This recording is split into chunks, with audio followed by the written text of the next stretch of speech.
simple business idea. So kalau korang tak tahu korang nak berniaga apa, so korang boleh guna teknik yang kami guna ni, iaitu simple business idea, iaitu menggunakan teknik trading. Okay, so hari ni kami ada open trade dekat gold, MetaTrader 5 ni. So kami sell sahaja dekat 5019, level 5019.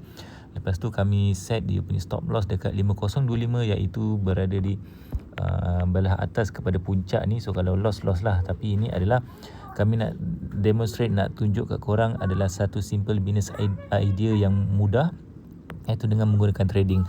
So kalau korang mulakan bisnes, korang mesti perlu fikir marketing, perlu fikir nak jual produk apa kan. So korang tak tahu nak jual produk apa, ni adalah simple business idea. Korang hanya perlu trading. Korang tekan sahaja dekat link kat bio ni, kami ada sediakan Telegram Prof Duit ataupun link tree kami sini. Tekan saja link tree ni, ada cara-cara untuk daftar. So korang daftar saja broker trading korang, install app trading dan boleh follow signal kalau tak tahu nak trade apa. Lepas tu korang dah boleh buat duit dalam hari yang sama. Tak perlu nak tunggu marketing korang berjalan ke, tak perlu produk restock ke apa. So ini adalah business idea paling simple. Korang boleh start hari ni pun dah boleh nampak hasil. So ni adalah teknik trading. Boleh mula dengan cost yang sangat rendah dan ada potensi untuk buat unlimited lah potensi keuntungan yang boleh dibuat. Modal RM100 pun dah boleh start.